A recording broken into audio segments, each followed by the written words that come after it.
Topic लेकर के आए हैं आप लोग के लिए अलेक्जेंडर का नव प्रकार्यवाद।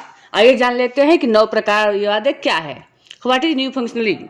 नव प्रकार्यवाद का उत्तर आधुनिक स्वरूप है। नव प्रकार्यवाद को परिभाषित करते हुए अलेक्जेंडर और पॉल कोलोमी लिखते हैं, यह प्रकार्यवादी सिद्धांत की एक आत्म आलोचनात्मक धारा है जो इसकी सैद्धांतिक आत्मा को बनाए रखते हुए प्रकार्यवाद के बौद्धिक क्षेत्र में विस्तार करना चाहती है।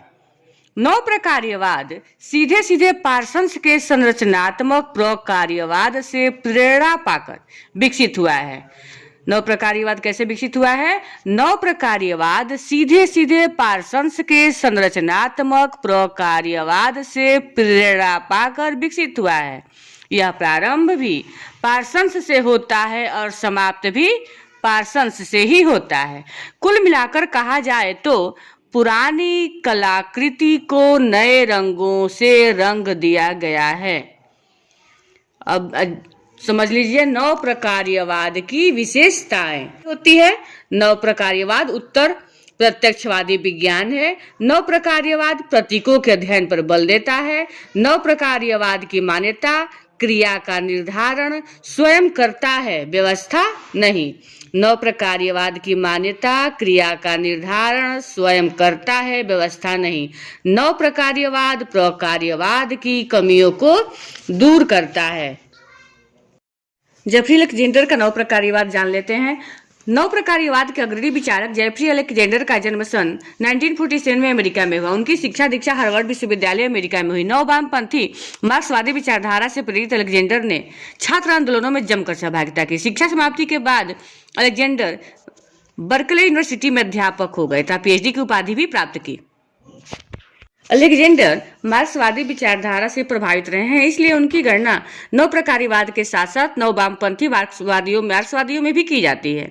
अलेक्जेंडर के अनुसार नव वामपंथी मार्क्सवाद परंपरागत मार्क्सवाद के आर्थिक निर्धारणवाद को स्वीकार नहीं करता, क्योंकि नव वामपंथी मार्क्सवाद ने इतिहास में पुनः कर्ता को स्थान देकर उसे पुनर्स्थापित किया है, जिसे मार्क्सवाद ने पूर्णतः भुला दिया है। किंतु सन 1970 में परिस्थितियों बस अलेक्जेंडर का नव मार्क्सवाद से मोह भंग हो गया। अलेक्जेंडर की प्रमुख कृति थियोरेटिकल लॉजिक इन सोशियोलॉजी है, जो 1982 से 83 में 4 खंडों में प्रकाशित हुई। इस पुस्तक में अलेक्जेंडर ने सैद्धांतिक समन्वय का कार्य किया है।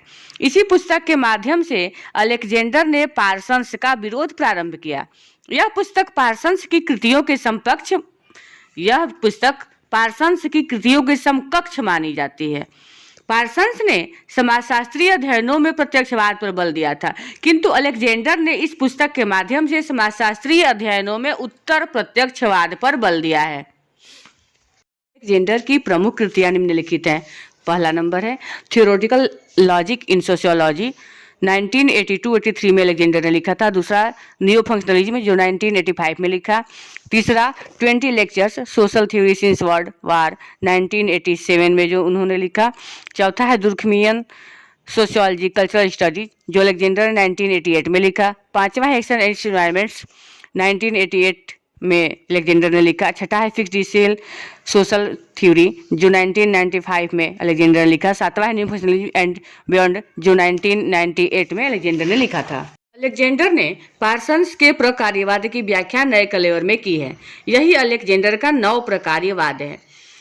वे पार्सन्स के प्रकार्यवाद की कुछ मान्यताओं से अलेक्जेंडर पार्सन्स के प्रकार्यवाद की कुछ मान्यताओं से संतुष्ट नहीं थे।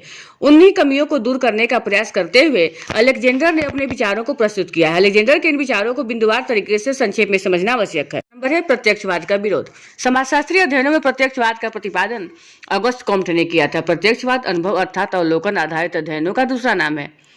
अनेक दिग्गज समाजशास्त्रियों ने प्रत्यक्षवाद का समर्थन किया है, यहाँ तक कि पार्सन्स का प्रकार्यवाद भी प्रत्यक्षवाद पर आधारित है। अलेक्जेंडर प्रत्यक्षवाद को स्वीकार नहीं करते। प्रत्यक्षवाद की अपनी एक भारी कमी है। मान लीजिए प्रत्यक्षवाद के आधार पर एक सिद्धांत का निर्माण हुआ। मध्यम या निम्न वर्ग की तुलना में उच्च वर्ग अधिक विलासी प्रवृत्ति का होता है।